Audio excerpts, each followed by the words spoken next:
Vedica lets you search and filter profiles across all supported platforms, showing a list of accounts that meet the certain criteria, and tons of people use this to find others with similar interests based on keywords in their bio. And you can use this for networking. You can build targeted lead lists with active people with this, and you can also target down to the city level for targeted events if you want to run an ad campaign or reach out to people for an event that have a specific criteria. So let me show you how it works.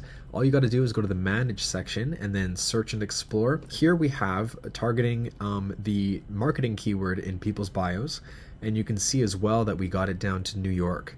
And so let's look at the search criteria.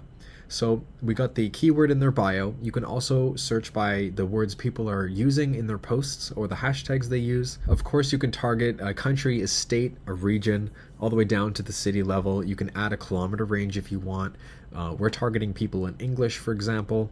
And then you have advanced features as well. You have follower count, the amount of people that they follow too, and the date they created their account, last activity. So here we have it within the last year. That's like a pretty good range of people who are semi-active. And then if you want to have a profile photo for the people, make sure they're a verified account. You can maximize engagement. This is people that really get the engagement rather than having a bunch of followers.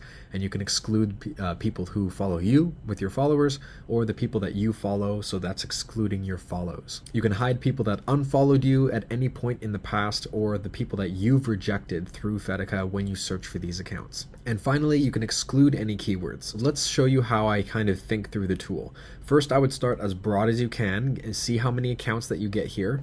And then let's go to the sorting options and sort of look through. So here we have the follower count. We see some large accounts here. If we want to, let's say, get rid of businesses, then we can exclude the account number that would be larger than, let's say, 80,000. Okay, so these are kind of like medium small influencers if, let's say, I'm planning a campaign in New York. So you can think through it like this. And then once you apply these filters, here we have now people, once again, from New York, they're doing marketing something. You can get rid of keywords. If I see a lot of Web3, if I see a lot of crypto, I can make sure we include that, or I can make sure we exclude that in the keywords here. So this would be words in their profile, so those specific keywords in bio. So once you do that, then you're going to have an even further honed list of people, and then you can just select them all and then send them to a list in Vedica.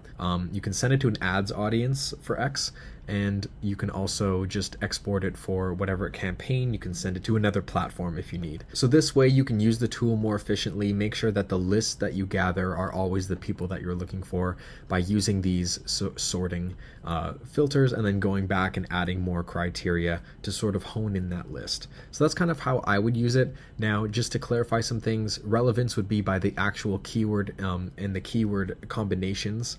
Of course, the influence here is interesting. It's the influence of your followers. So these people, if your followers follow them too, then they have a direct influence on your people. So if you want to target by that, this is a great way to find collaborators. This is sort of how you think through this. You know, you have full control over their profiles here. The history is interesting. This is if they followed you or if you followed them, you're going to see that full history here. So for example, if you're trying to grow your community, find people who are talking about similar stuff and then just follow them. You can add them to a list and even add them to an X list. Go to that list on X and start engaging with them that way. This is just a super easy way to actually grow your community actively with people that would engage back, they would follow back. These are some of the ways people use this tool. I'm sure you can find some other interesting ways. If you have any questions, just let us know, and thank you so much.